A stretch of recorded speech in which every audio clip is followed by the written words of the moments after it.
moment you've all been waiting for.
Ready to use this?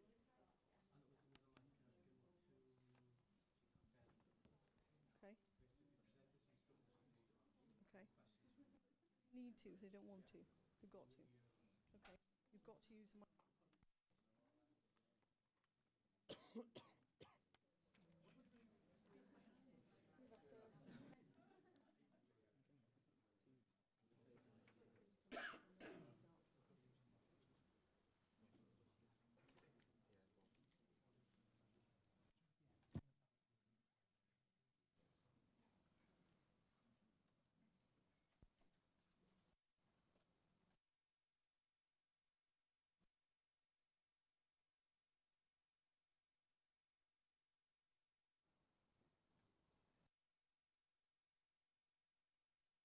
Okay, start then.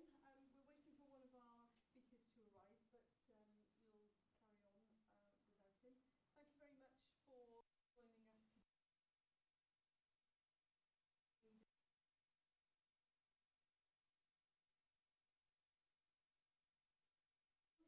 We're normally based at the atrium, which is in the centre of June.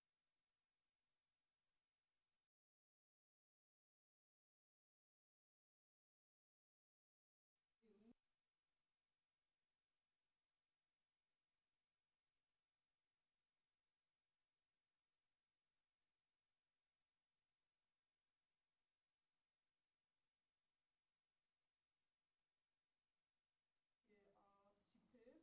So it gives our new journalism students an opportunity to meet BUCS teams that are competing in the league.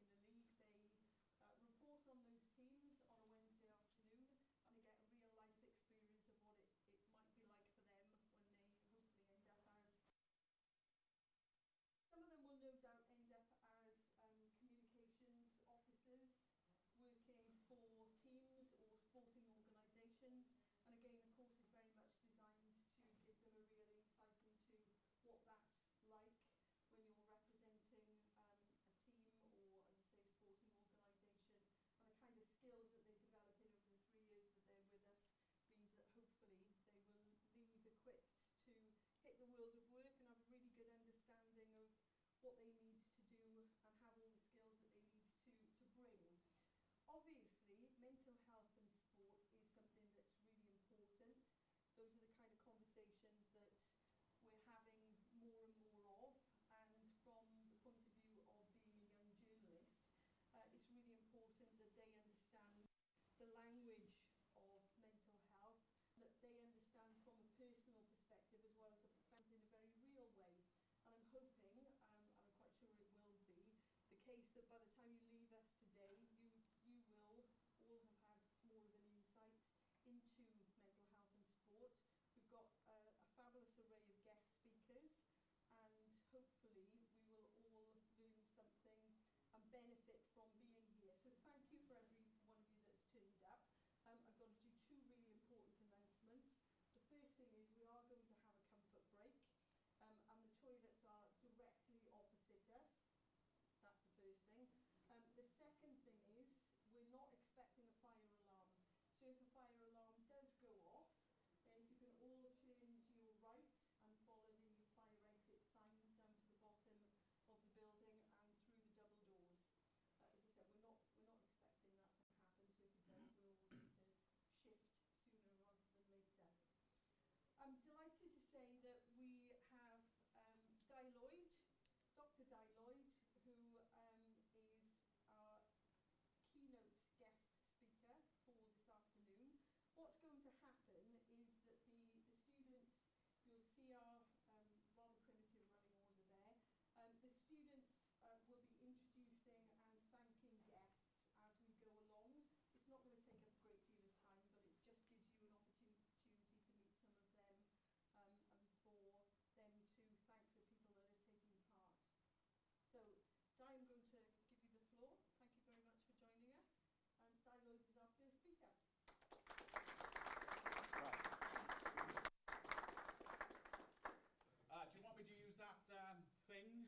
I come from Swansea, so we're quite primitive, really. It's only just recently discovered electricity and running water, but then again, it's in Swansea. I first met,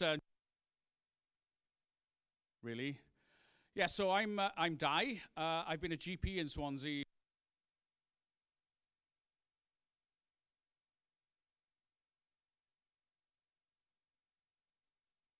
There's this thing.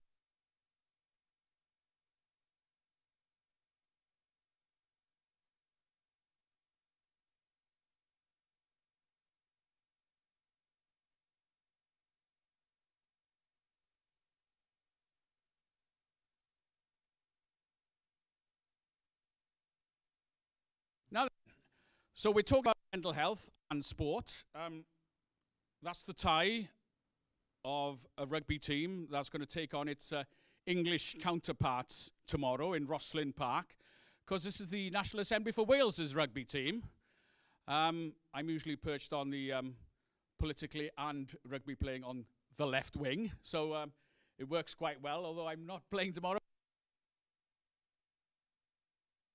But the National Assembly for Wales's rugby team is there, playing the rugby team combined for the House of Commons and the House of Lords to raise money for bowel cancer. So and that happens every year. We play down in Cardiff when Wales v England is in Cardiff, and we play the Scottish Parliament, we play the French Parliament, and we go over there and back and forth.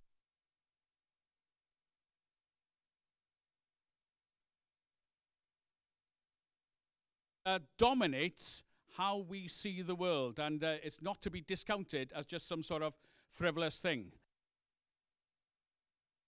People say I'm depressed when actually they mean I'm just a bit sad. And being a bit sad, something's happened, the budgie's died, whatever. Feeling a bit, you're feeling a bit. Being depressed is a more profound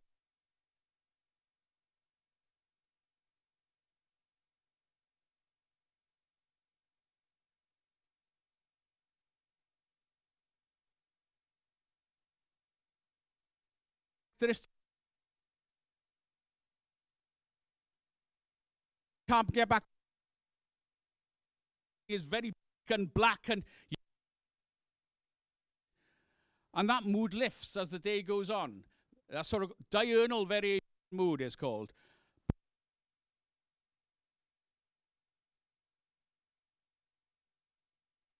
Sometimes you want to do away with yourself, yeah, absolutely. And then it lifts throughout the morning. A couple of other things that makes us think that this is depression.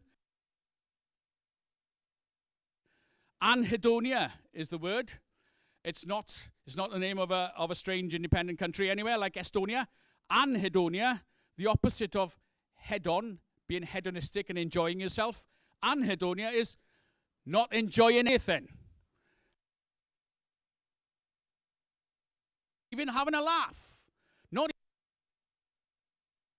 say, ITV Wales, do you feel a tinge of excitement or enjoyment? That is characteristic. Every little worry is magnified.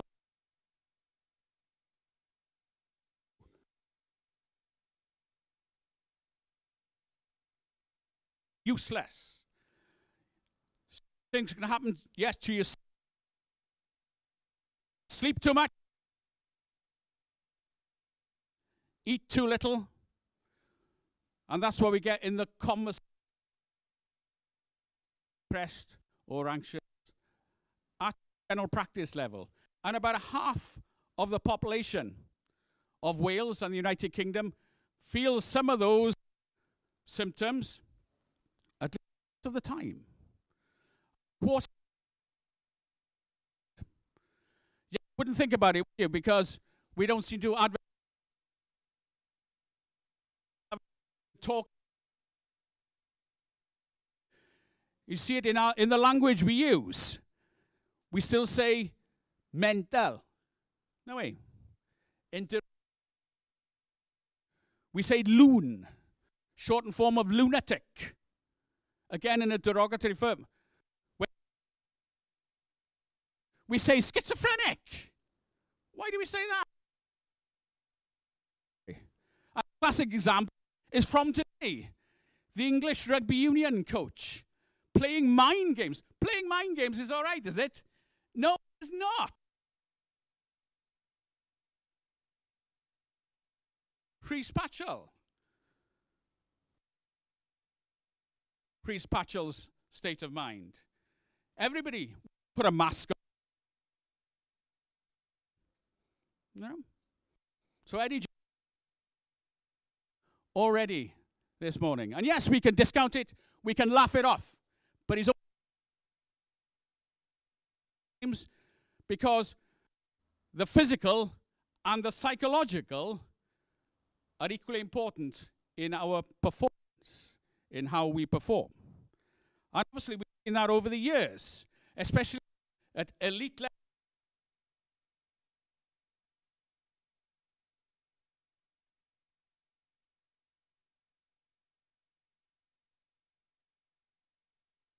And so you pressurize in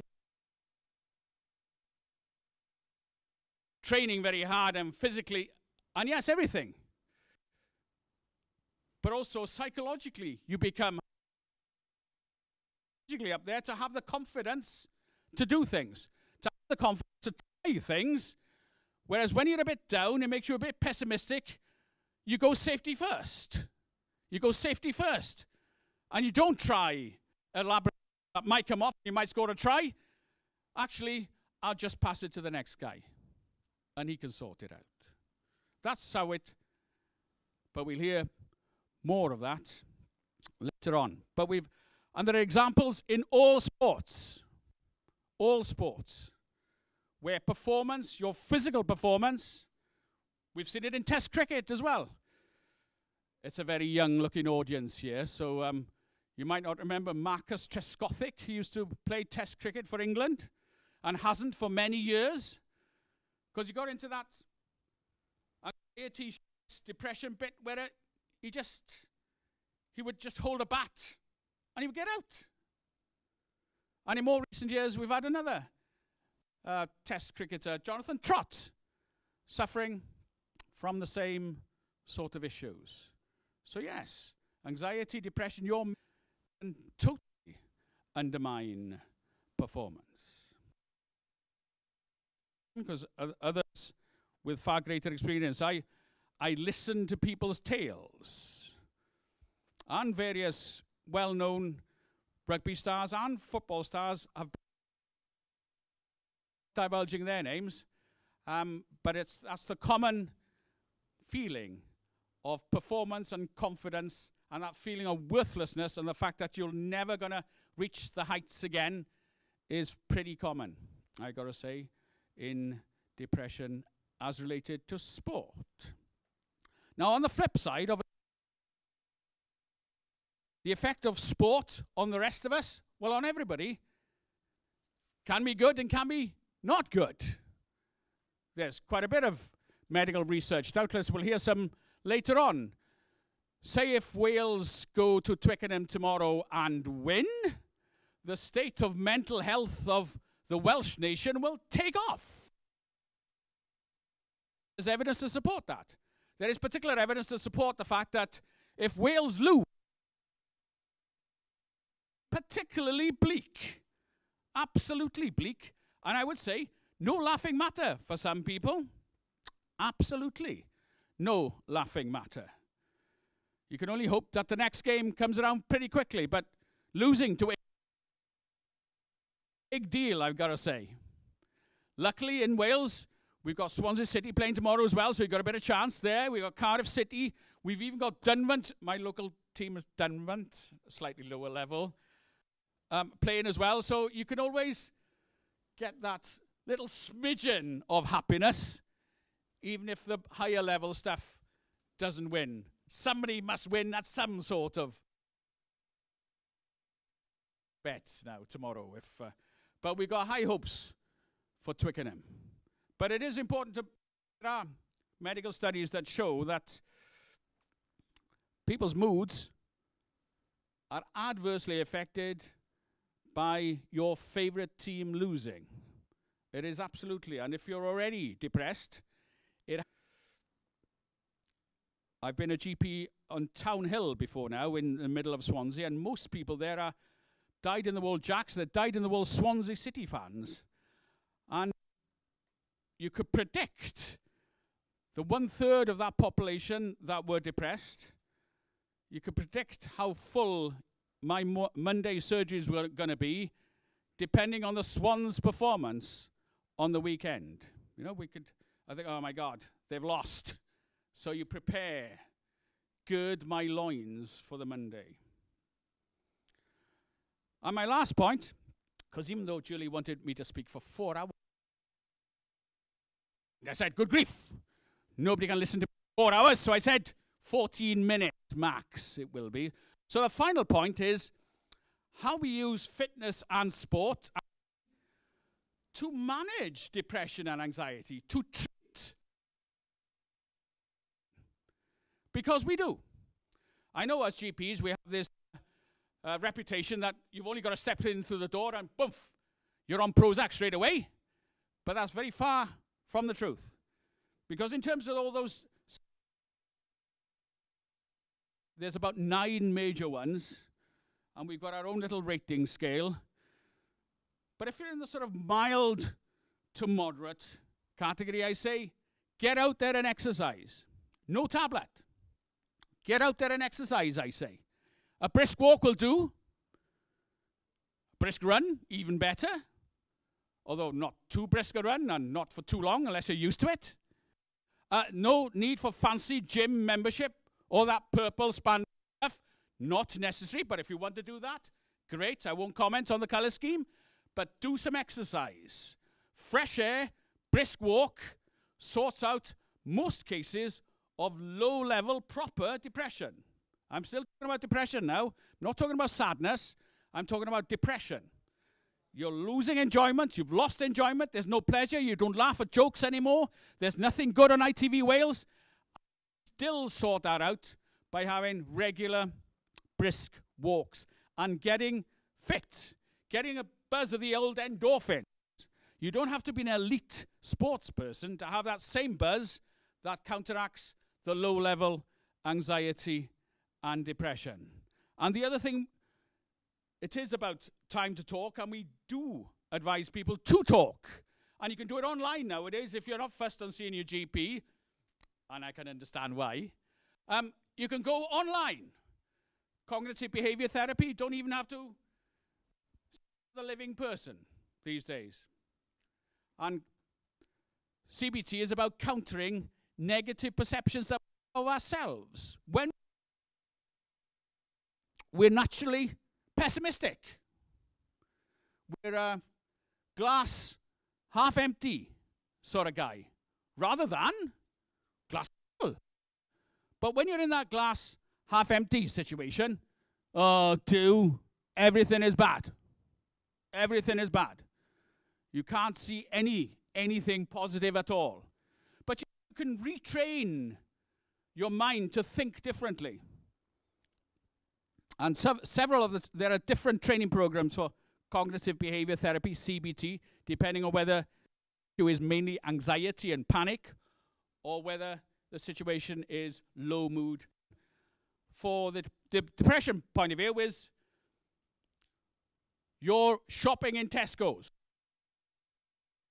Other shops available, but it so happens you're in Tesco's and you spot your best mate about yards away, down the same aisle, and you wave. And you wave, and nothing happens. Nothing happens. Now, when you're feeling all right, you just say, well, he just didn't see me. Or she just didn't see me. You know? Just absorbed in looking at the cut price baked beans, just didn't see me waving. When you're depressed, you interpret the same event in a far more pessimistic way. You interpret it, oh God, what have I done now? I've upset the sun as well? Ignoring me? Whereas in fact, the normal thing, And you can teach yourself by CBT and various other similar programs to rewire how you think about certain situations, to actually consider the alternative, more plausible suggestion, which is you're in Tesco's, you wave at your mate, you're ignored. The normal situation is he just didn't see you. There's no drama. There's no plot.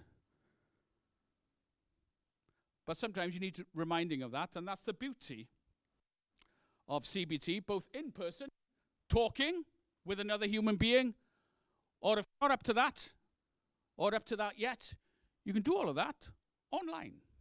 Online. But the main thing is, but as a society, that's a very brave thing to do, especially when you're an elite sportsman, because we see mental illness, as I was saying, as a sign of weakness. A sign of weakness. That's why we go mental and all that sort of stuff. It's a sign of weakness, which is not particularly edifying, at elite level sport. Sign of weakness. It's what Eddie Jones is trying to do today. It's a popular sign of weakness, and we're not going to admit to it as an elite sports person. It's all very well me and others saying, talk about it. Bring it out in the open. Let's tackle this stigma. But the reality is, you come out with that, and you find yourself not being picked. So I salute everybody who comes out and says, yeah, we've got to talk about this. We've got to normalize it because it's normal. Half the population feels like this. A quarter have got a diagnosis of being normal. It is normal, and we don't want to talk about it. But particularly in sport, it is not only tremendously useful, it is so much stuff has to be bottled up. The pressure is huge, and yes, you've got to talk about it. And the challenge is, as a society, for all of us to engage with that without saying, yeah, he's a bit of a wimp, isn't he? Because that's what we still think. Are you hard enough, we say? And there's no room for that gentleness, is there? No room for that gentleness. We need to find that room.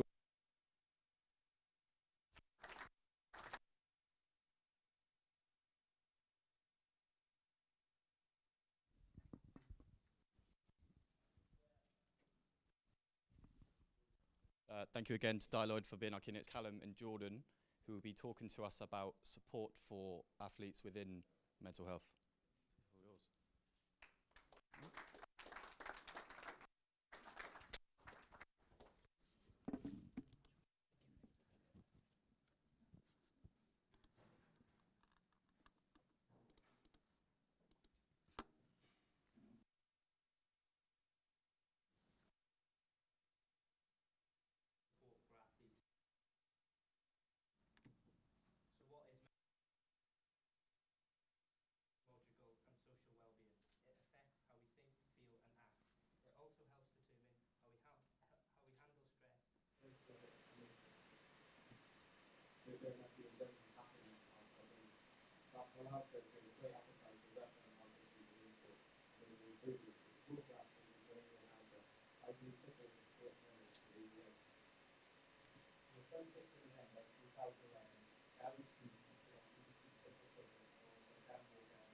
Next guest is going to be Becky Oatley. Becky is currently a netball star for the Seven Stars team. She does a lot of work for her blog, which includes giving her general opinion and providing an insight into her career life. And she also does a lot of work for Time to Change charity. So could everyone give a round of applause for Becky Oatley.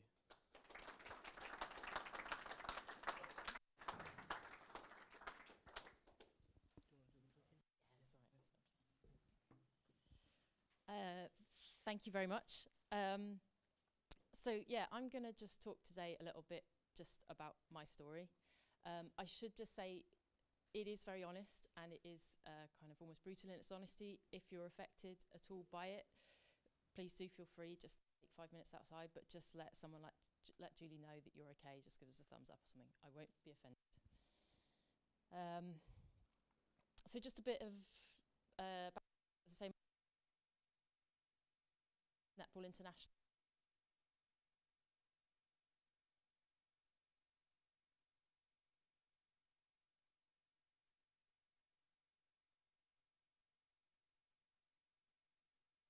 Hundreds and thousands of people. I've also been diagnosed with depression.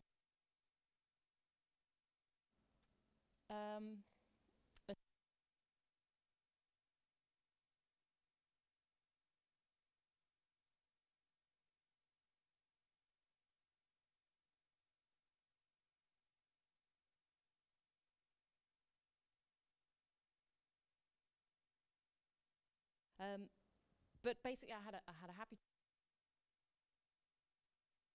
huge passion for sport.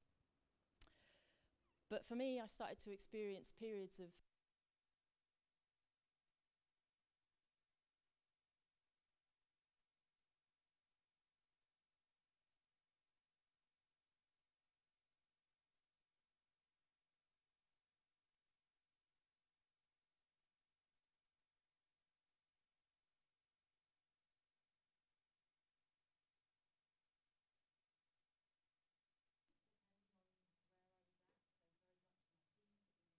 harm.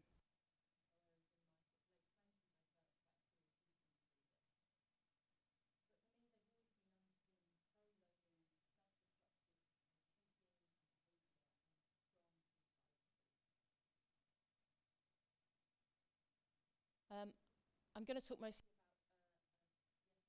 about around 2006. So I started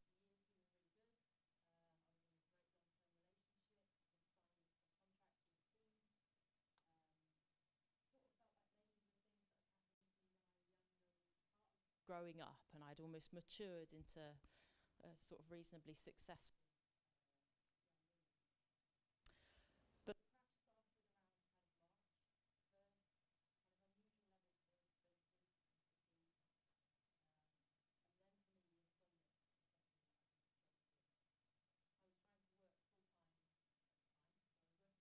a week as a social worker.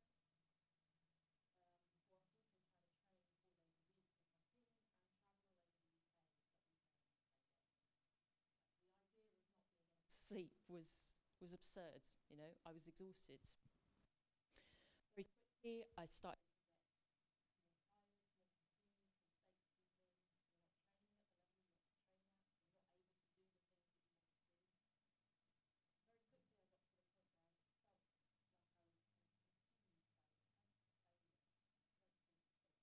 Failing at everything I was trying to do. Tears, if so much as the referee blew the whistle for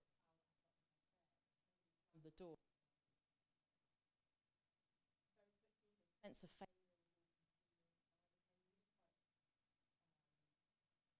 Plagued, obsessed by strong thoughts and urges that actually I needed to harm myself.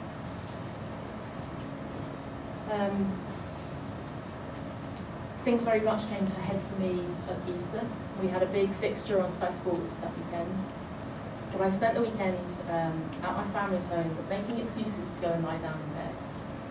I sort of told them I needed to save all the energy I possibly could for the game.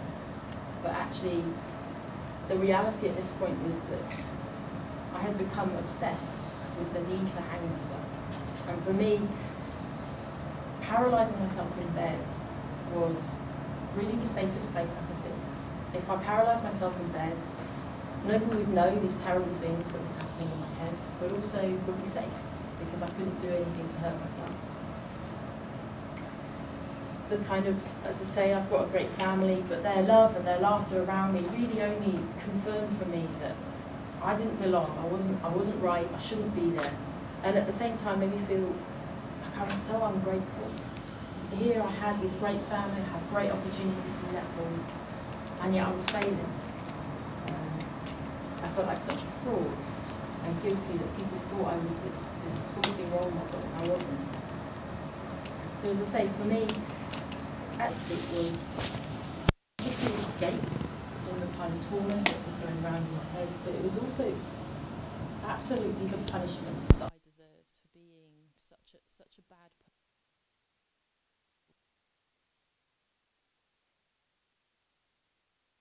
That we played, but remember and being surrounded was at the time just overwhelming.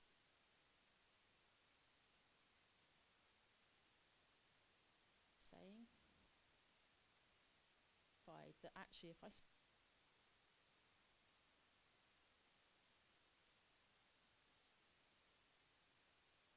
I knew that really self, but I had to do it without everyone knowing just what a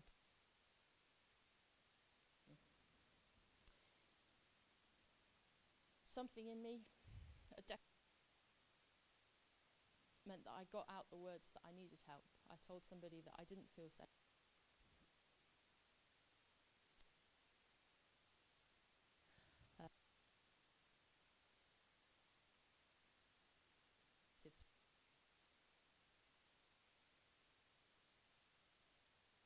After for me is the best way to describe it is like being in a tunnel.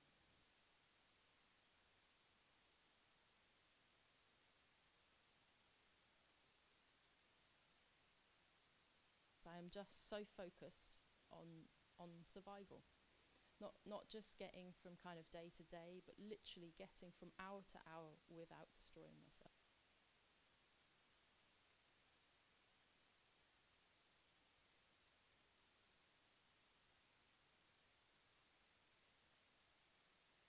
sport is the most incredible medicine. It gives you a sense of belonging. It forces you into kind of social.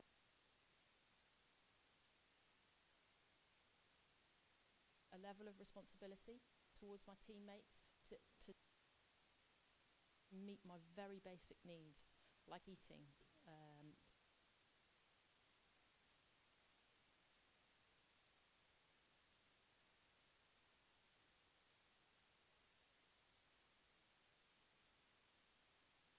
It also brings this incredible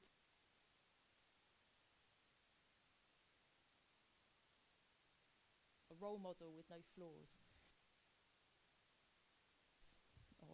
or everything that was going on.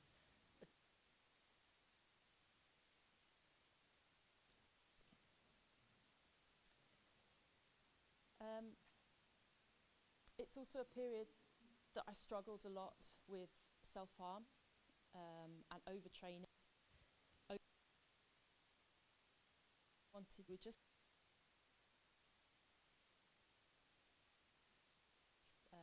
medication if we've got the, and yet taking medication for our mental health has this big stigma.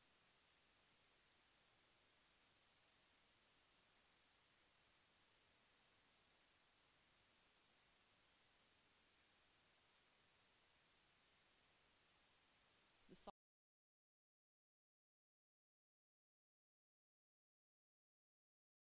side effects that they bring. So the medication I'm on gives me side effects around fatigue,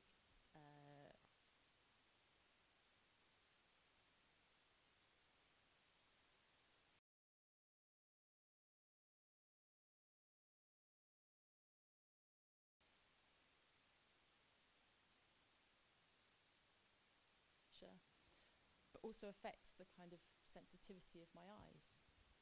So for me, I have to balance pretty quickly.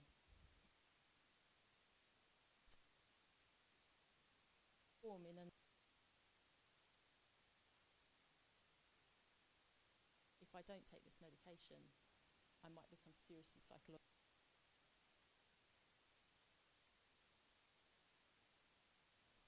For me, by far and away, the worst moment of my career.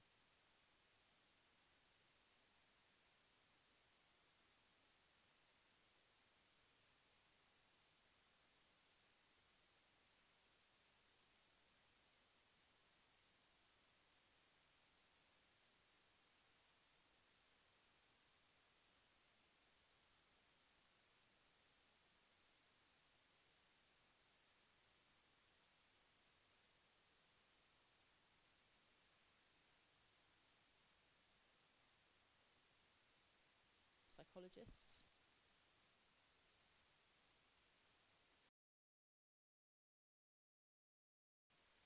Injury, there would have been a physio involved about what the risks are. So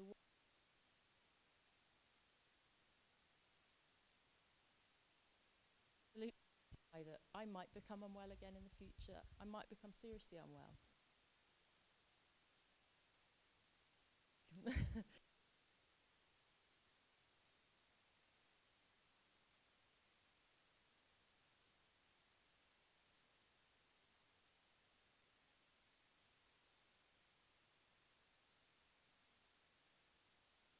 If I wasn't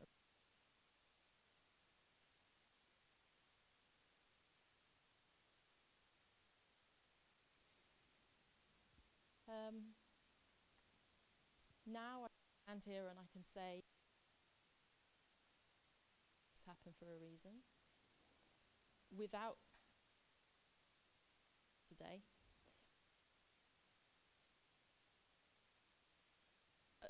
as much as sort of 18 months ago, I couldn't have even told my best friend that I'd had a mental health condition, that I'd been diagnosed. I physically could not say those words out loud. I was lucky in that this happened to me when actually I'd done it.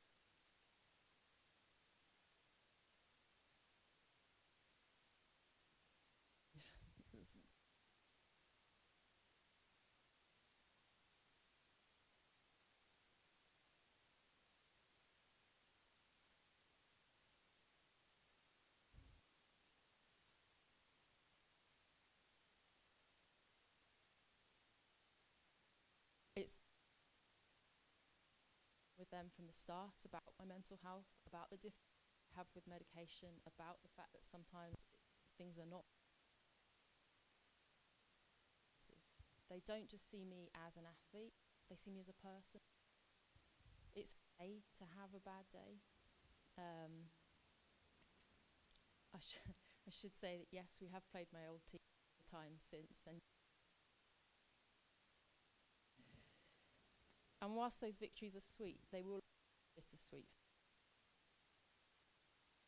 Team that I always wanted to play for, that my best friends play for, that my friends support, that crushed my dreams. And just lastly, I just want to say a couple of words. Recovery is billed as being cured, this kind of triumph over adversity, this kind of pop idol rags to riches stories.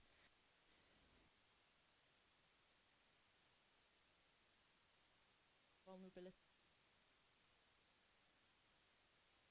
The way I understand my kind of mental health, my depression, is I'm to a chemical imbalance in my brain, and that can be triggered by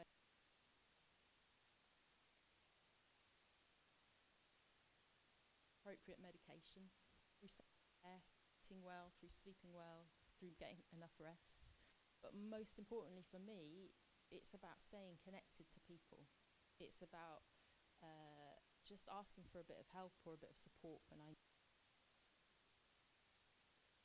say I still have bad days. Sometimes they're just bad days, sometimes I'm tired, probably I'm hungry. Always mean that I'm clinically unwell. I experience just the same range of emotions as everyone else. I might become unwell again in the future.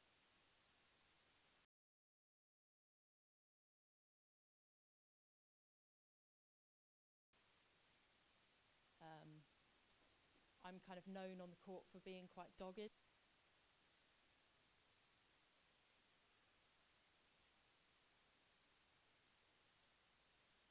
think I'm any different, and that's certainly nothing to be ashamed of.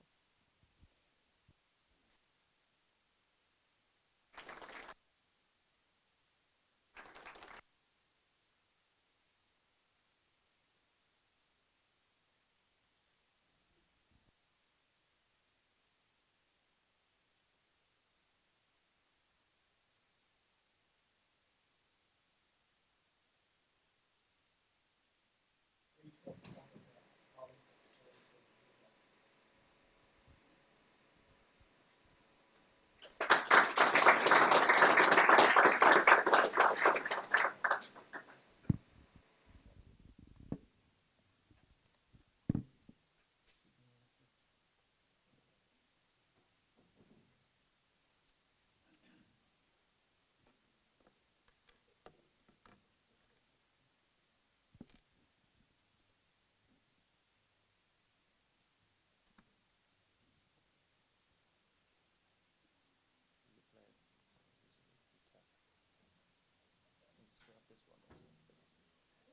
This one, okay.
I'm Brendan Cropley, as the gentleman mentioned.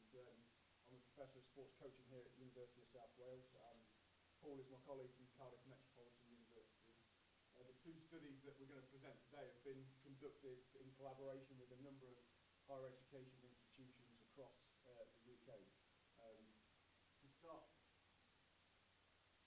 start off with, I'm going to present some cross-sectional, a snapshot research, if you like, piece of research, if you like, into the way in which coaches have experienced mental health and wellbeing issues across the UK themselves, and then I'll pass on to Paul to present some more longitudinal information. So, as you're probably aware, the topics of mental health and wellbeing have become of significant research interest in the UK over recent years, particularly within the general population, but also in populations of those people who work in a number of different industries. And it's widely recognised that around 1 in 4 people in the UK will experience a mental health issue. Around 83 million people will experience a mental health issue across Europe each year. In addition to that, the Mental Health Foundation produced some recent research that suggested of the 3,000 business workers who they surveyed, 60% of them reported having a mental health issue as a direct consequence of their work. And there's probably no reason to suggest that similar findings wouldn't be found within athletic populations, those who engage sport either on a part-time or full-time basis. And in line with that, recent research by Rice and colleagues in 2016 suggested that elite athletes were as likely, if not more likely, to experience mental health issues as a result of taking part in sport because of the extreme environments in which they have to operate, in which they have to train and compete, as we've just so eloquently heard. One of the issues that we've got is, I suppose it's endemic within sports psychology, is a lot of the literature, a lot of the research focus has been placed on athletes as performers. And research into mental health and well-being probably trails within sports coaches and sports science professionals, breadth and depth. And this is perhaps quite surprising considering the amount of research that we've got within sports coaching that suggests that coaches are placed under significant amount of demands within their roles, as well as the inherent complexity that they have to navigate associated with the coaching process. And as a result, lots of researchers, particularly Richard Farewell, have suggested that coaches should be seen as performers as well as the athletes with whom they work. Now, whilst the demands that coaches experience aren't that far removed from those demands that athletes experience, they are faced with a number of unique demands, and that coupled with the fact that coach education programs very rarely consider the psychology of the coach and help coaches to develop the personal coping mechanisms that they might need to fulfill their roles and manage their roles appropriately so they're able to function in both life and in their professional lives. Perhaps again no surprise that there's been a large body of research that would suggest that burnout is a salient feature within athletic populations, but particularly within sports coaches. As a result of this, people such as Melissa Coyle and Paul Kaczynski, who works down at Portsmouth University, have argued that we need to examine what the current landscape of mental health and well-being is, more specifically within athletic populations, but specifically within coaches. And so this was really the aim of our study, to answer those calls and to achieve these two things. The first was to provide an insight into the level of well-being, and then the second was to examine the prevalence of psychological issues associated with ill-being amongst sports coaches in the UK.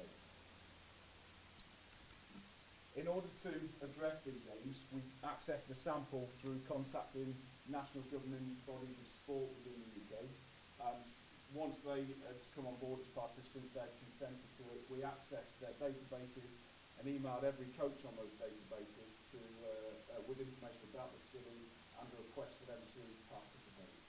We initially got around 250 responses, but after we'd screened the data and removed any participants who had missing data points, i.e. they hadn't completed the survey appropriately, we ended up with a sample of 165 across a number of different groups.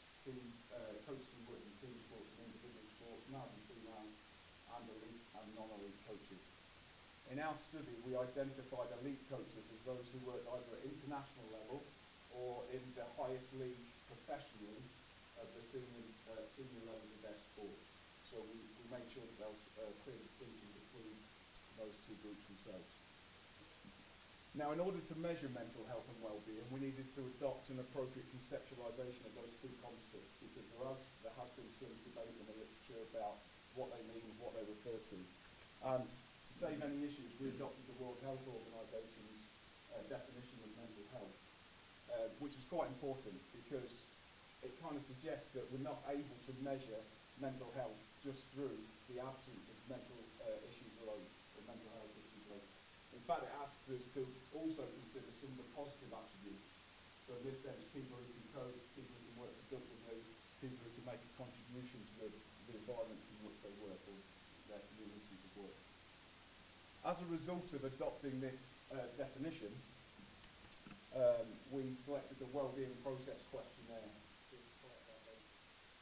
This is based on a transactional model of well-being that includes positive and negative relationships between positive and negative work factors, individual differences, appraisals, positive and negative outcomes, and individual resources.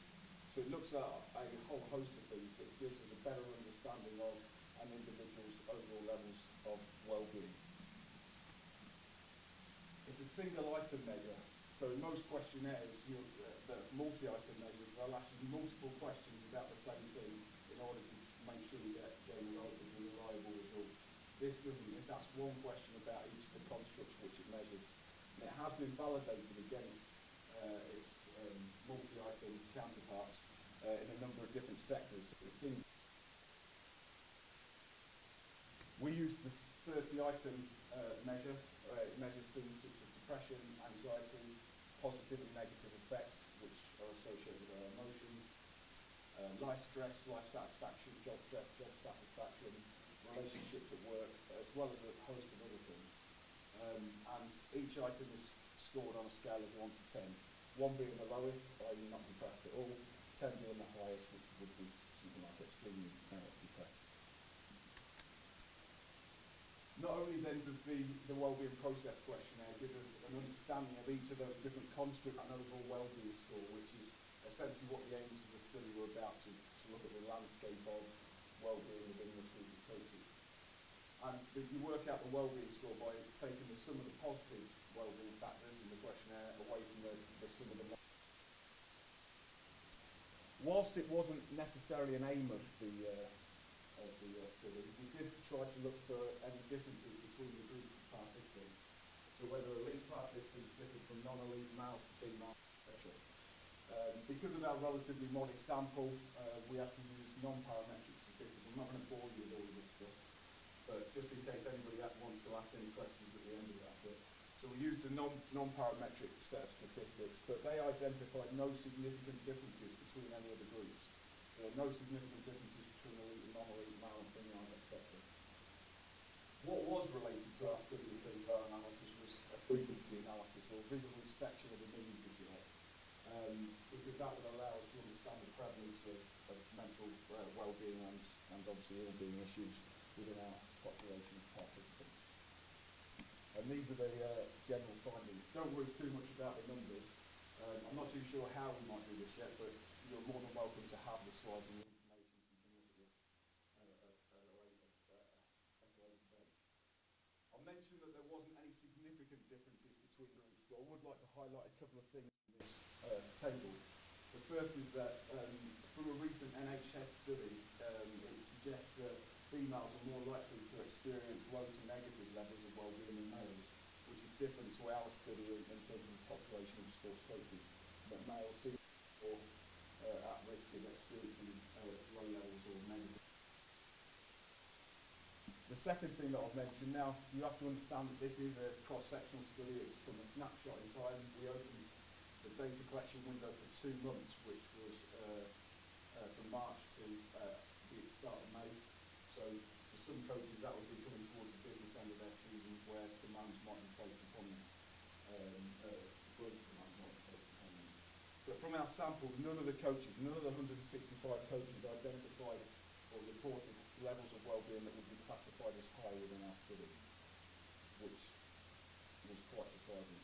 Because, in all honesty, whilst a good researcher shouldn't expect to find anything, because you might tank the data, I did expect to gain a set of socially desirable answers because of the nature of sport and sports coaches and so on. But nobody reported high levels of well-being. The other thing I'll mention on here is just that only 23%, around 23%, reported mid to high levels of well-being, which means that, a quick set of maths there, 77% of participants reported either mid to low or lower than that levels of well-being, and most significantly, nearly 7.5% reported negative levels of well-being. So just to put that into perspective, that's high levels of depression, high levels of anxiety, high levels of negative effect, high levels of job stress, high levels of life stress, low levels of life satisfaction, low levels of job satisfaction, low levels of positive effect, difficulties in withdrawing from work. It's a significant issue that we have, and as a researcher, it's nice to obviously find this out so we can do something about it, but the issue is that with research ethics, our participants are anonymous. So we don't know who that 7.5% is, we can't target them directly.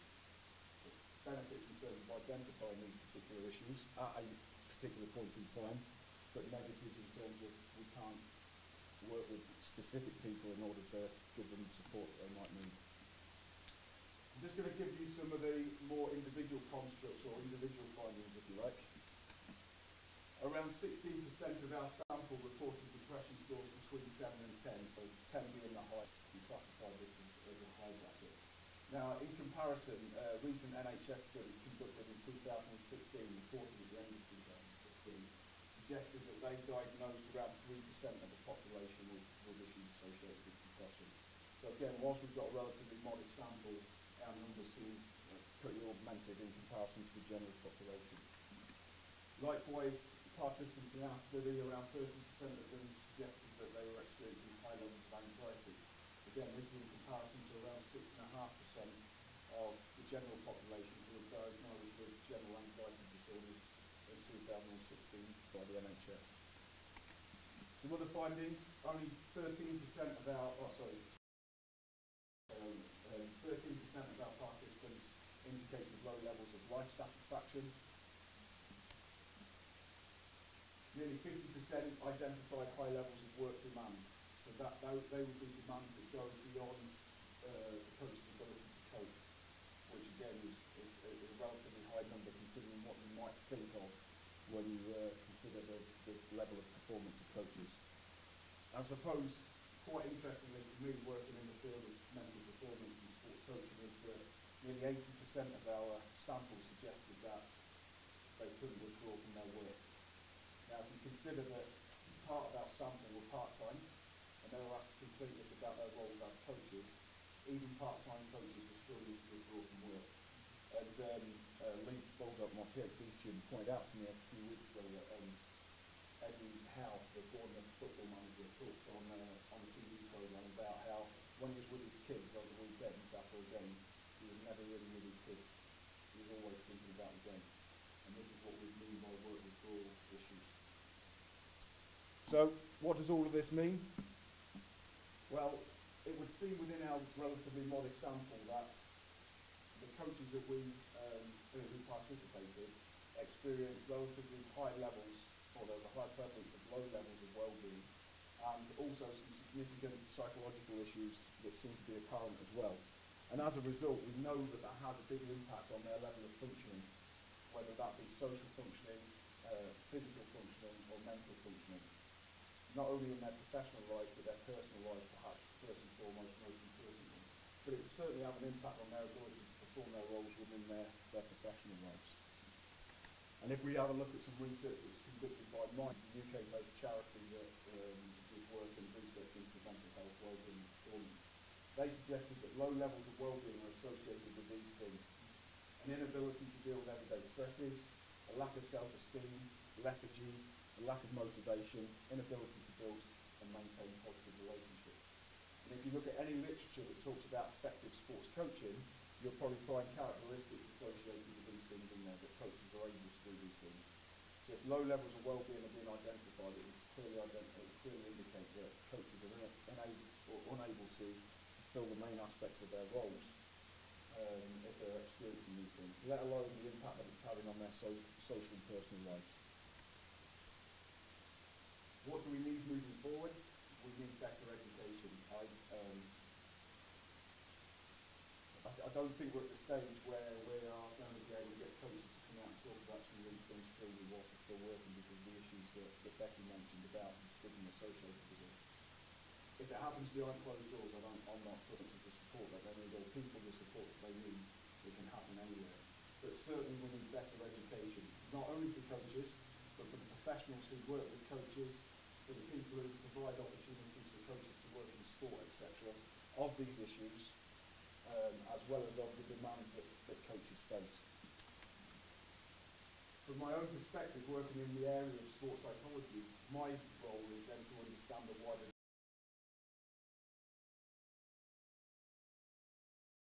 demands that coaches are faced with. And sports psychology has seen a massive shift in its paradigm recently to consider the athlete as a person first, rather than just as this machine that goes out and performs no matter what. So I suppose we've really started to adopt more clinical principles in this sense. But we have to understand these wider demands, because if we can get those demands right, then well-being can increase, and then both social and professional functioning can increase. And for me, this probably starts with two things. It might be about increasing the mental health literacy of coaches. So that would mean making them aware of the symptoms that they're experiencing, of their emotions, helping them to be able to recognise and label those things, and then giving them the ability or the empowerment to be able to go and do something about those symptoms, rather than just live with them. And that might come through different self-care strategies. So we're not looking at any magical sports psychology tricks of the trade here. We're just talking about good self-care practices that allow coaches or people to be able to manage some of the symptoms that they've been experiencing. I had a quick look through the coach education literature from a whole host of different sports, and the only sport that I could find that talked about these things was the British Amateur Boxing Association, who deliver a CPD workshops for coaches to be able to identify mental health issues in their athletes. They don't talk about mental health issues within their coaches.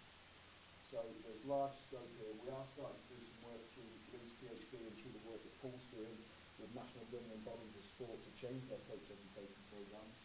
But we are in our infancy. Thank you for listening to my part of the presentation. Like I say, we will make the slides available, and I'll put some of the references on there if you'd like to access them. If you can't access them, drop me an email and I'm sure we'll be able to get them over to you. I'll now introduce you to Paul Sellers, who's going to talk about the extension of our research into longitudinal sport.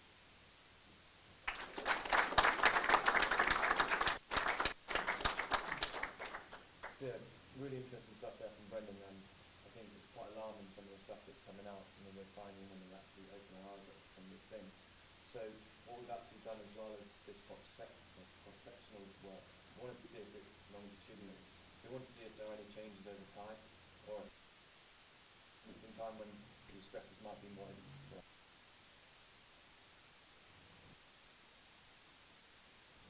Well, looking at it, what's important and why we're doing it. Highlighting burnout is clear. I'm sure everyone heard the term burnout, and coaches burning out for many different reasons. We've got examples from here from female coaches. Some of those demands might be specific, gender specific. We've also got some of the highest level coaches around the globe, but some of the most famous, who are actually having to take huge times off work after they've been enrolled due to those huge demands they've been having. Showing that 1 in 4 coaches are actually fatigued at the end of the season, and if we're looking at seasons and season structures, how much time do we have at the end of the season for them to recover from these as well. And then we've got some of these interpersonal demands, so there's actual organisational demands.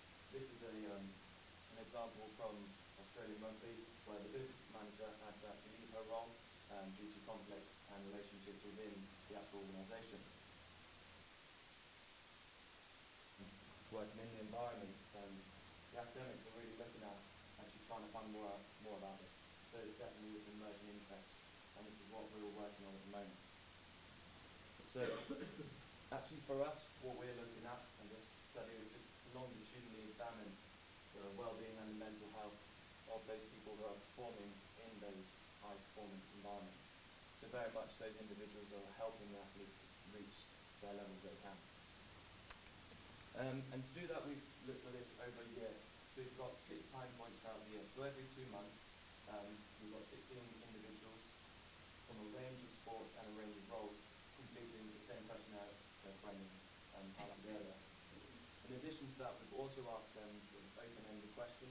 So what has positively influenced them over the last 2 months, and and their well-being, and what has negatively influenced their well-being over the last 2 months. This just gives them a bit more scope and a bit more opportunity to actually give us some answers. This research actually is live right now as well, so we're only 5 time points in. The next time point is going to be in March, and in addition to that, we're going to do interviews with the same individuals. So we've got the same individuals over that year, so we can actually see if there's any changes. So what I have tried to do though is give some findings for this, and I've picked up specific to the working role, so their jobs and their demands. Across the top you've got your time points 1 to 5, and then obviously that Brendan said is from 1 to 10. Now the first one I wanted to highlight, which Brendan quite nicely mentioned, is this work withdrawal. I think Brendan's scores were 78.7%, scored between 7 and 10. Similarly, we've got those high numbers here, but what's more significant is that they're staying high. So that's quite worrying in that if individuals are struggling to withdraw from work, continually struggling, then how does that stop? What can we do? If this is going to be continuous, then what are the effects of that? Is that going to put more pressure on those people, more stresses, more demands? How are they going to be able to cope with this to continue that? As well as this, I wanted to highlight these ones. So this work overload, so how much work someone can actually do and how much they have too much.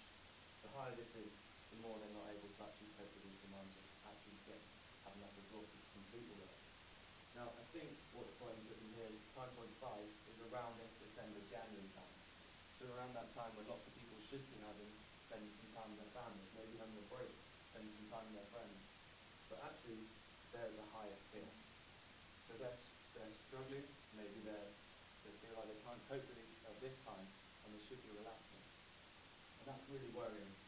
So it might be interesting to try and find out actually when these time points are, and then we need to start actually mapping out and trying to support people at different times relevant to what they need.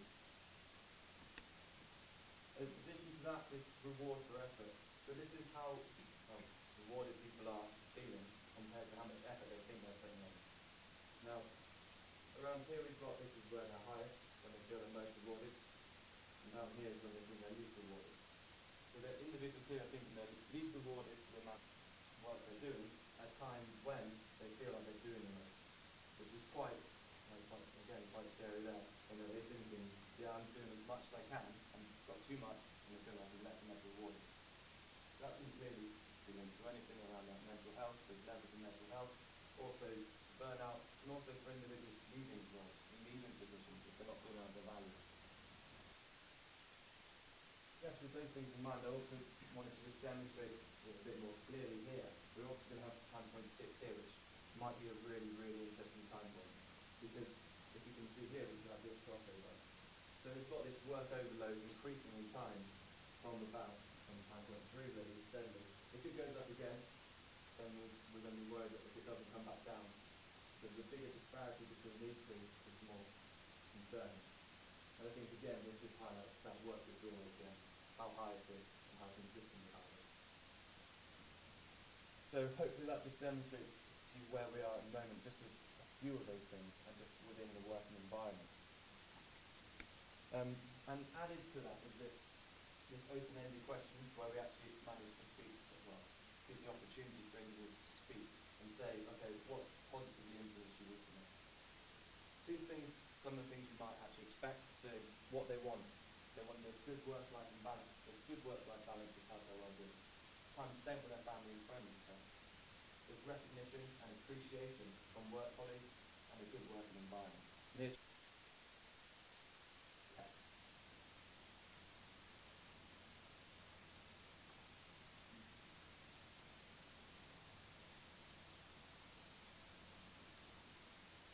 And then I'm just going to put on the other side, and there will be what we're looking at from that negative angle. So what's negatively influencing? So an unhealthy work-life balance. There's poor working relationships. There's excessive workload and travel.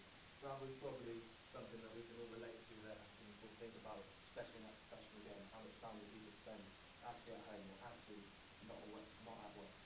And then there's lack of support in the working environment as well. And there's a couple of quotes there. I think this one ties in quite nicely.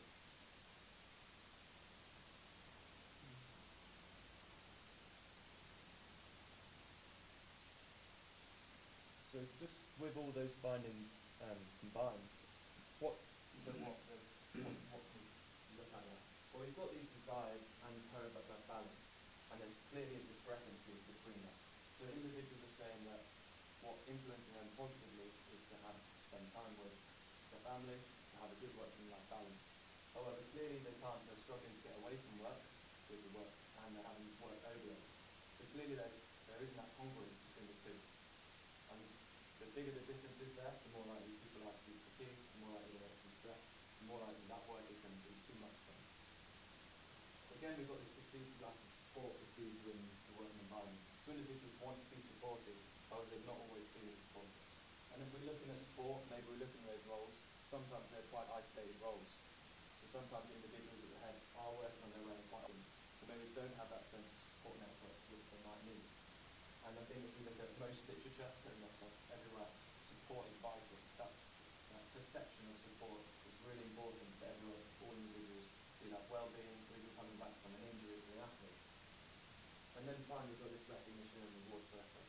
We're working in high-performance environments. Obviously, high performances are almost expected. So sometimes people aren't rewarded for things that might just be gone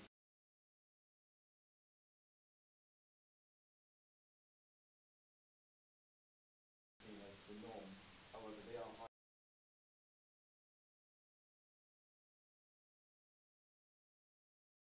performances in their own right. And then just looking at what we might be able to actually do about it, about education, which is vital.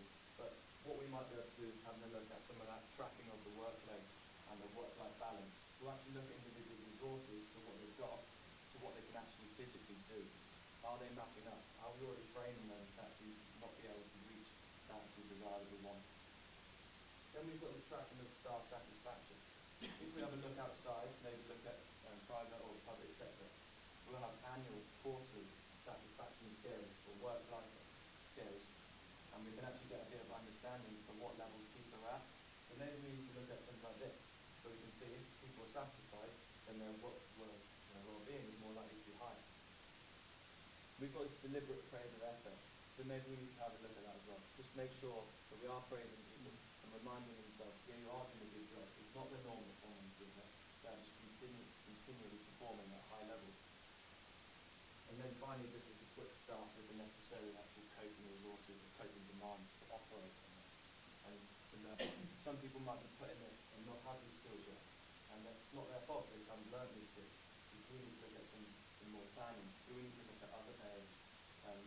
Maybe even look at some sort of resilience training, which has been brought up for some almost stress buffering, so we can actually look at supporting individuals.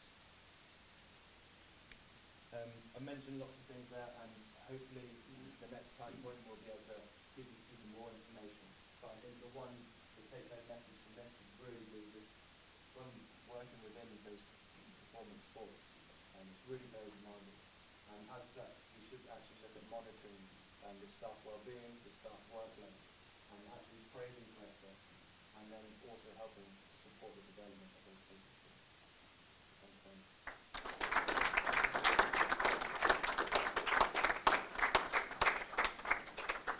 I suppose we might have a minute or two for questions, but before I talk detail, I just wanted to say a huge thank you to the organising committee for allowing us to come and present our research today at what is undoubtedly a very important and well-considered event, so thanks for the opportunity.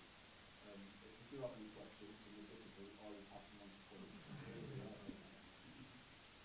I've got one. Thank you very much for that. It's really interesting. What's in my mind is that the people you're currently looking at within this research, what sort of sports they're within. Because some are sort of league-based, so they've constantly got these requirements and expectations, such as football. But then you've also then got the Olympic sort of cycle over a 4-year period. How that impacts on coaches and their well-being, and how they're fit into this sort of study. Yeah, it's we want to run before we can walk, essentially, and gather that specific sport information, because you're right, Olympic cycles are very different to seasonal cycles, and whatever other cycle your sport might take part in. The research that we did, the initial research,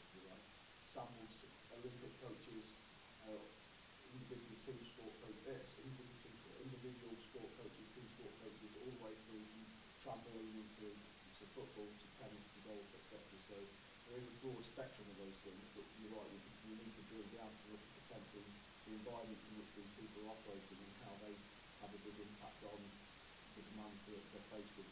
As Paul mentioned, across the course of the season and longitudinal work, that those things are likely to change, but it's likely to be as a result of the culture of the sport as well. Yeah, and again, we're hoping that we might be able to actually do some interviews tailored on the end of this as well. So that was all part of that question to see, because that December period is obviously massive for maybe the sports like rugby and football.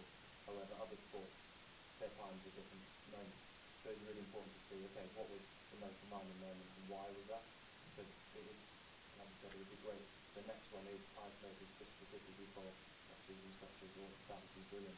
But for now, we've got a mixture, we've got golf, we've got rugby, football, rugby, and more individual sports, so very much a mixture for now. It is, we knew there was some stuff going on. You see the anecdotal reports in the media, we needed to find out when we came and understand the landscape. We opened the cross-sectional study, now at 600 participants, and nearly 700 participants. And the initial data analysis, the frequency analysis, is demonstrating similar findings.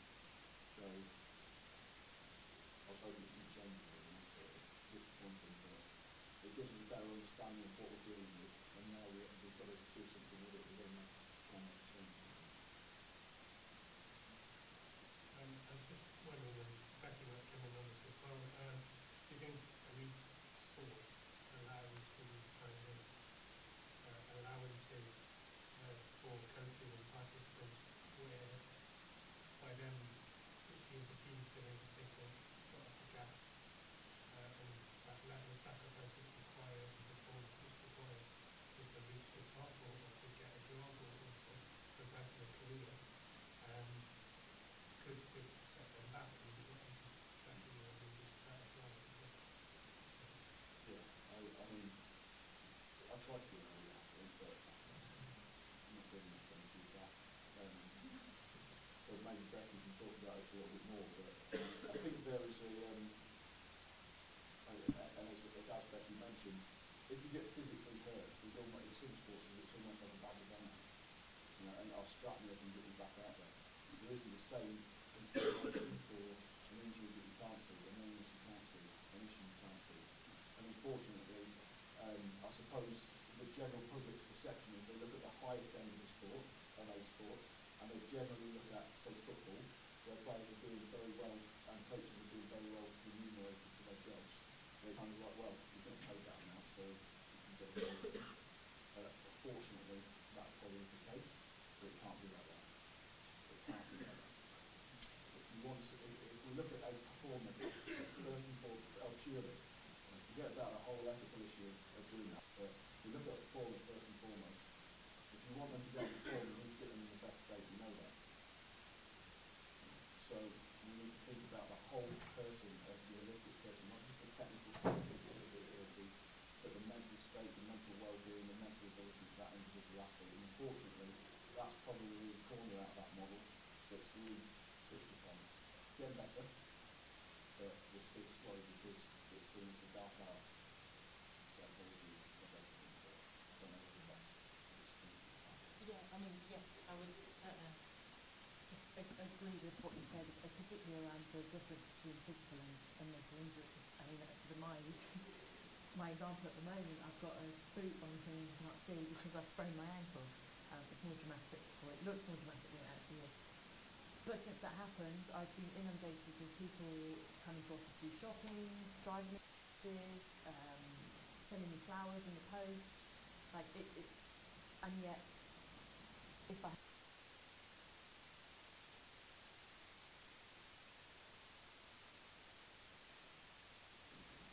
but you don't have that same support around you, and I think there's such a fear in people of saying the wrong thing that they don't say anything at all. It's just to pull back, and I actually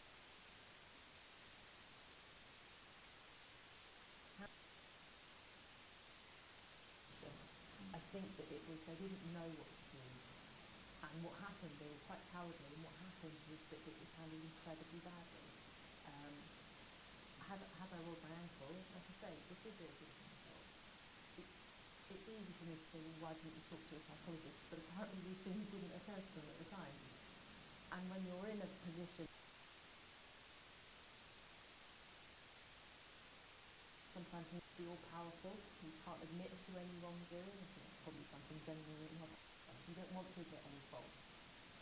So instead of actually sitting down and going, yeah, actually, we messed up here, let's sit down and talk about what we could do better, it's push, let's pretend it didn't happen, you're difficult, you don't want anything to do with you. So it's just that honesty and bravery, I think, would just make such a difference to the culture. I totally agree. I'll get on the slowbox very quickly before we finish. The Premier League identified that welfare officers should be placed in every Premier League football club. Do you think every Premier League football club now has a welfare officer? They do. But they've taken a member of staff who is responsible for something else and retitled their job. So somehow, I'm not going to paint the kid over the broad brush though, somehow, without naming any names, but something's just changed the education aspect of education now, so it's a case of, like I said, it hasn't as it goes on. Yeah, so those people as well, they're very organic,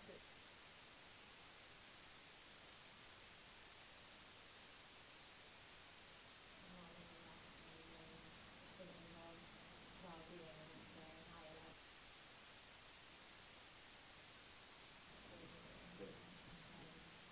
And if you're placed in that role, then you do get that absolutely successful because there's no organisation to grow.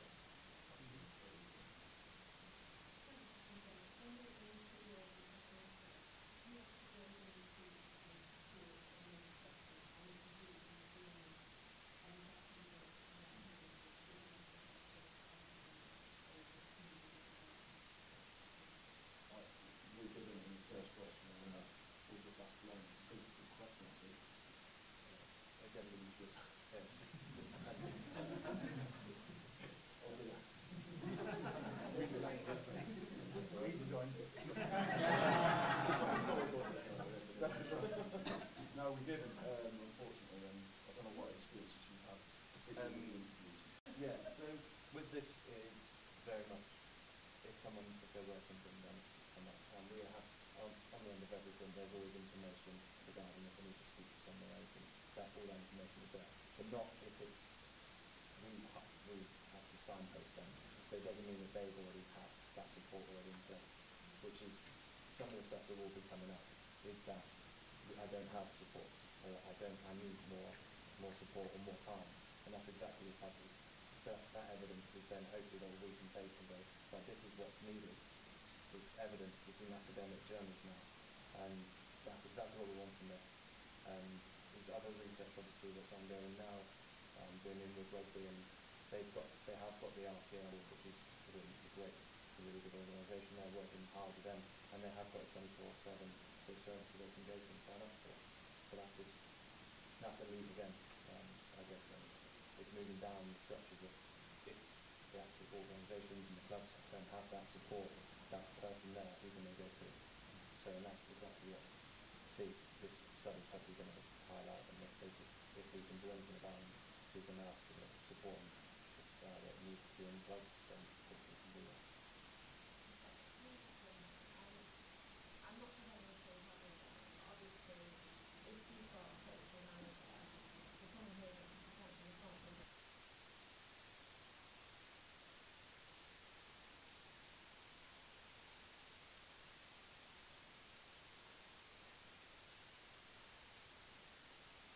Emotional contagion has an impact on athletes.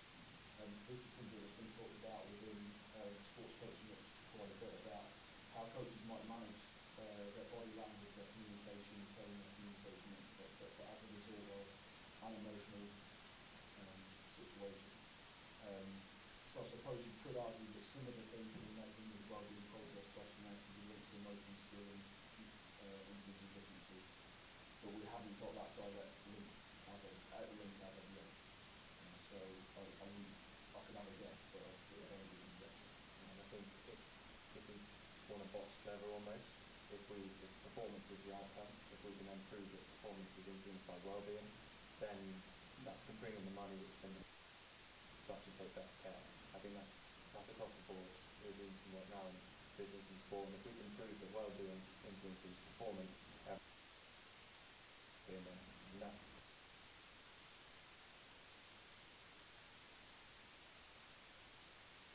Thank you very much.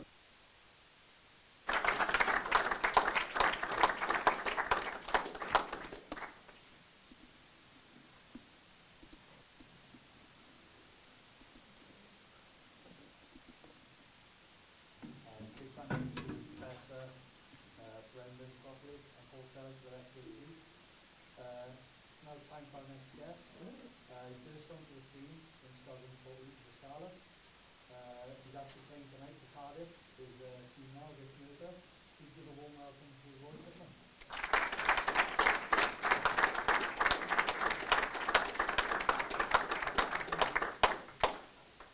Hi guys, thank you very much for the invitation to come here today.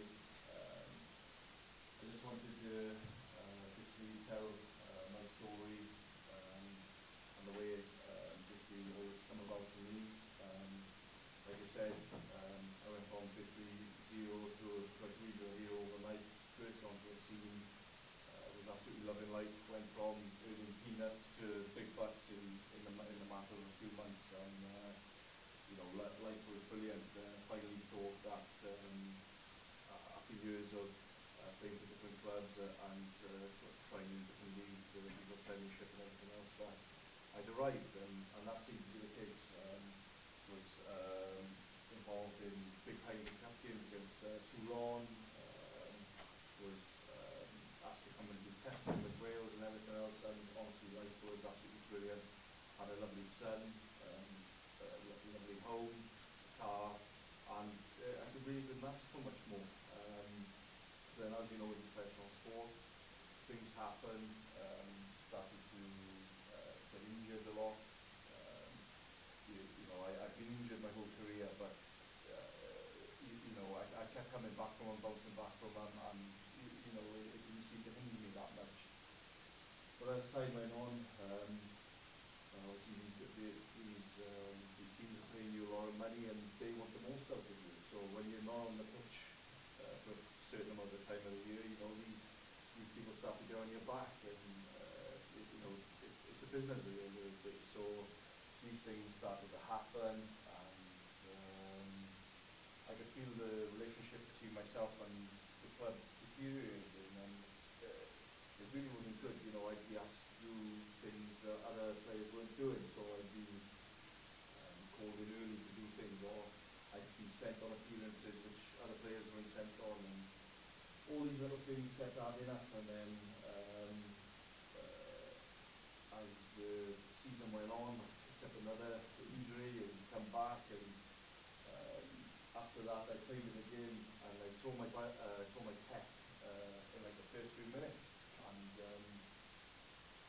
I'd actually strapped it up as much as I could and put like a sponge underneath my arm to hold my arm up, and I'd actually played the rest of the game with this. Now, come off, you know, you're a hero, or well done, you know what I mean, like everyone's pitching you and everything else, and you know, I felt great. And Monday morning I had sort of an email through saying they were thinking about releasing you from your contract. So the first thing that comes to mind is my family. You know, how am I going to provide for these people? You know, they're relying on me, and you know, I have to feed these families. You know, I have to feed these guys. I have to clothe them. I have to make sure that they have a nice life. You know, and the realization that I could lose my job and lose everything else really started to set in. And over the next 2 months, it just become worse and worse. I mean, they were calling in early. I was doing fitness tests. Looking back on it now, it really was hard. You know, I'm 6'5" and 20 stone, and you give me the ball and I run into anything, you know. But when you know you're getting treated differently to everybody else, and you're getting singled out for things. You know, boys getting away with murder doing all this stuff, but if you do that one thing wrong, you know, you're pulled to the side. You know what I mean?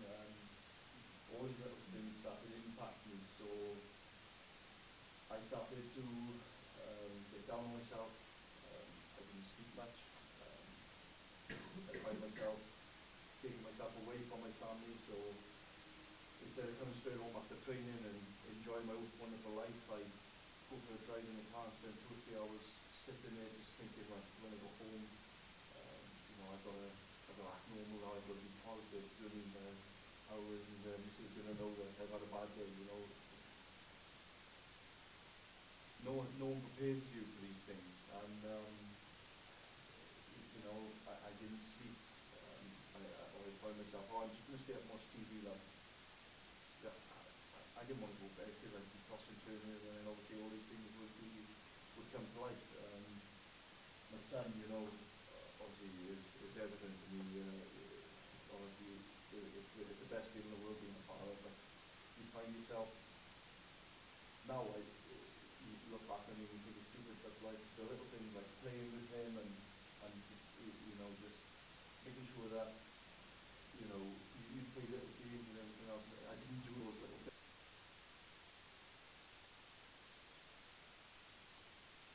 It just in my shell, but that wasn't there for me, you know, and it really started to come to life then. And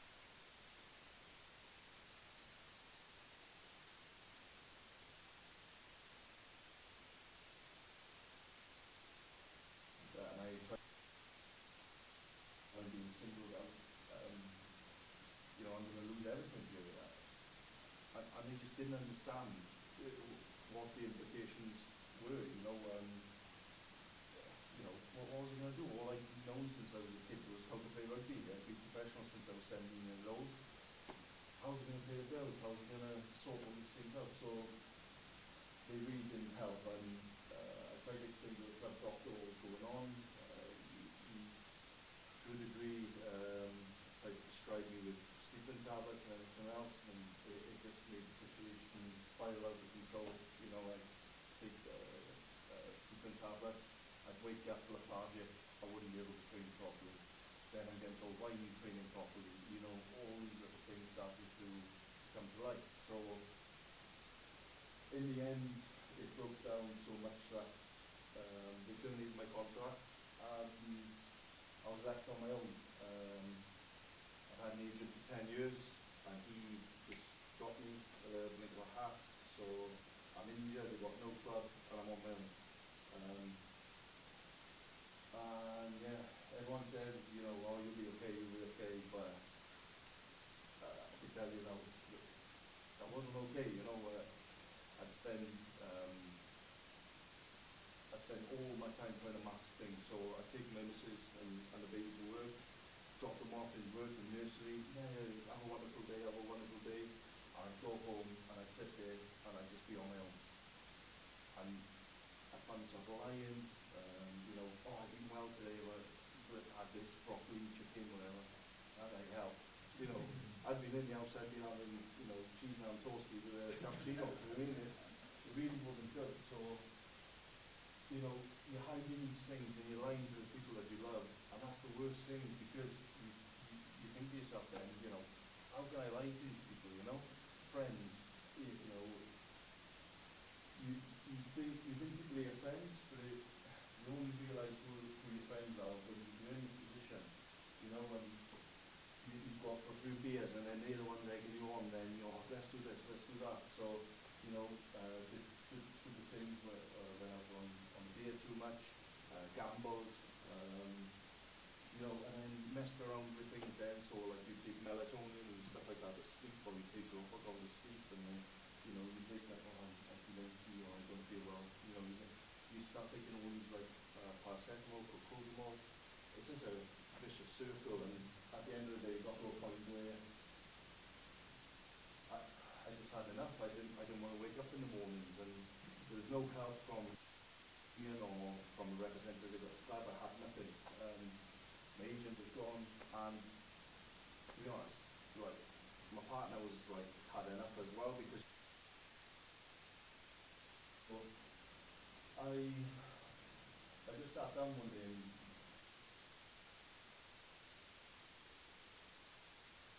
this has been going on for like a year, and honestly I was just didn't. I didn't want to be that person anymore, so I took ownership, which is the hardest thing to do in a situation like this, because no one likes to admit when they're wrong. You know, let's be honest. I mean, it's always everybody else's fault. But I took ownership.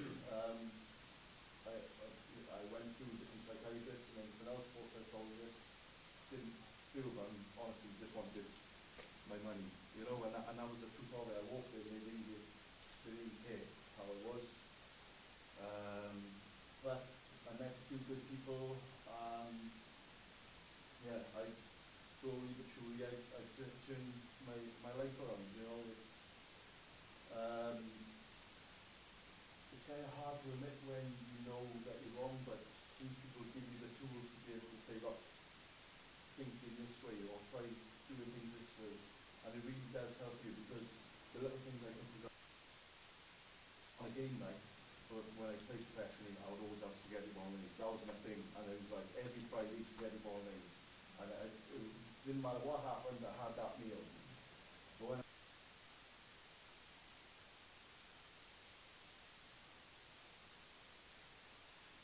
I'm on swirl and a bloody cappuccino on the way, what type of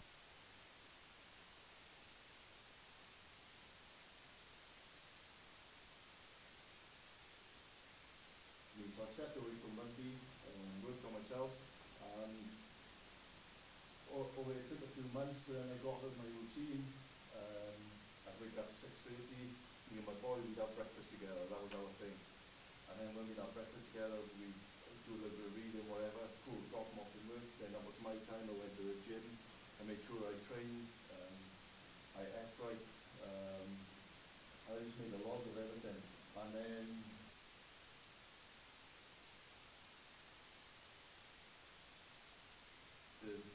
just change my whole perception on,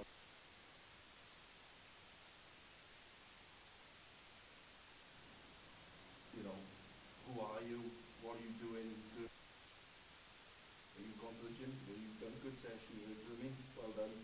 Like, just self-praise, those little things. And that's what got me to the point I'm at now. I went to Jersey because it was out the way and nobody knew me. I played a lot of rugby. Worked for me, you know. And I've come home now for family reasons, but at the end of the day, I'm in a position now where I live my life the way I want to live my life.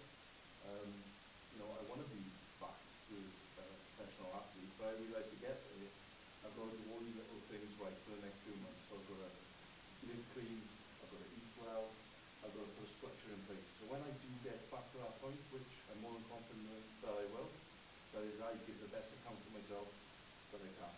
So, you know, there's not enough help out there for people in these positions. And, you know, I've had countless messages on social media from concerned mothers about their kids, from boys I've played with who were British Lions,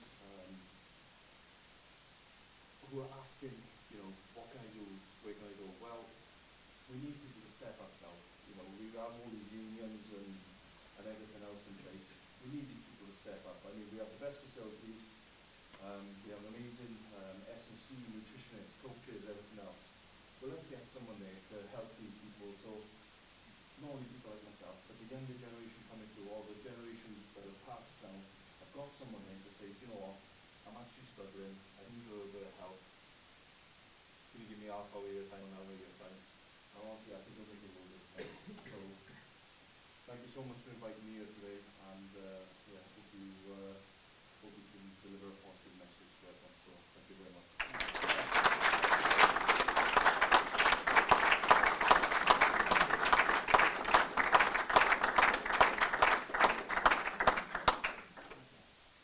you have any questions? Like,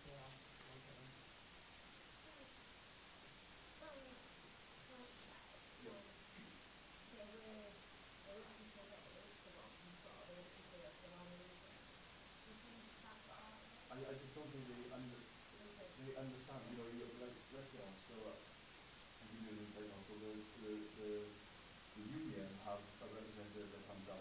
Now they're amazing now at sending boys to do education with rugby, and then using that all those other little things.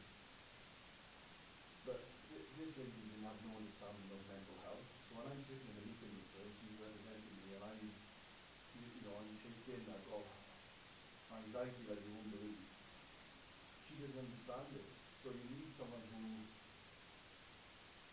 understands mental health to be able to say, look, this guy can't be in here doing this meeting now or talking about these things when he's in this position because, you know, I may be a big bugger, but I'm still vulnerable, you know, it's not here, it's in here, and that was the main thing was because I'm, you know, getting told that I'm going to lose this, but I can't concentrate on any of that, really.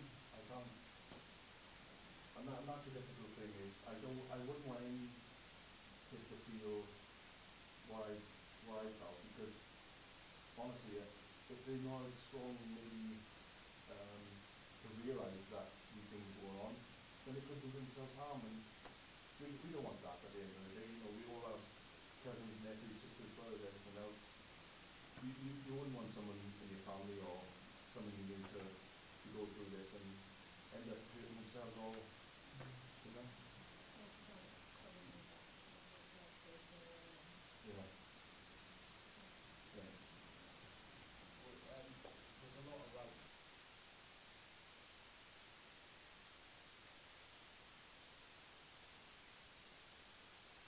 honestly, I had nothing. As soon as I was done, it was like, that's it. Like I said, I had an agent for 10 years, I trusted him with absolutely everything. Do you know what I mean? Like, I really thought he had my best interests at heart. I mean, he made loads of money off me for all these years. Do you know what I mean? And we had a great relationship. I honestly thought that was it, but there was nothing. Do you know what I mean? I can deal with rejection. Any player can deal with rejection to a degree because we go through it every day, you know. You go to a team, you might not fit that team, you know. For me now, I'm a ball carrying number 8. Well, if I was to go to a team now, say for instance now Cardiff, well, they've already got some great in Nick Williams or whatever, so I really wouldn't fit really. So they might not need me.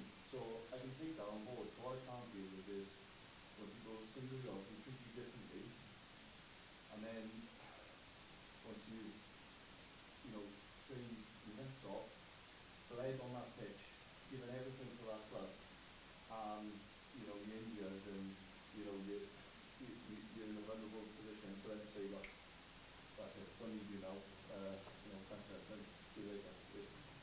It can't work like that. Do you know what I mean? It needs to be something in place so that you can say, right, well,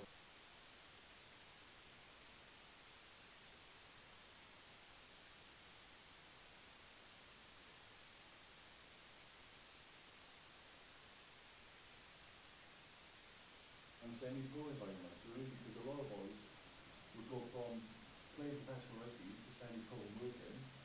Well, you don't understand it, you know, and you can take the rules and your behaviour from professional rugby into semi-pro.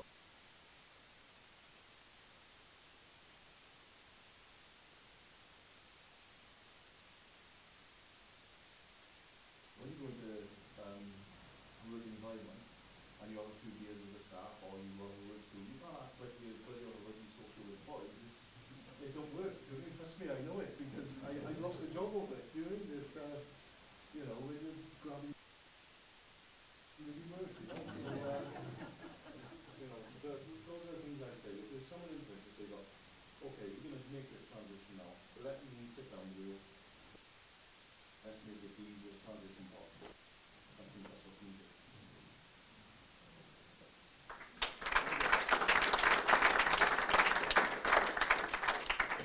Okay, quick cover break now. We've got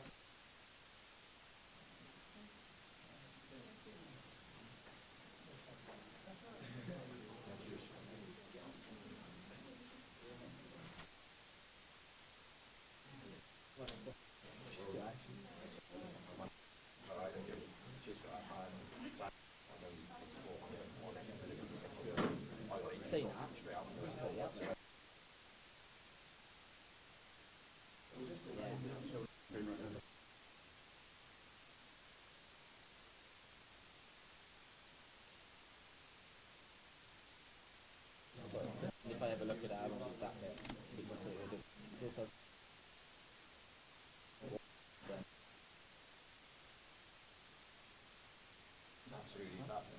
It's at the back.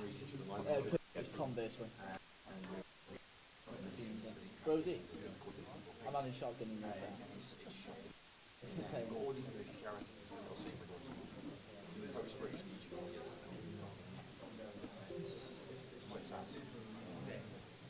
It wasn't going to save on my memory stick, it was going to save on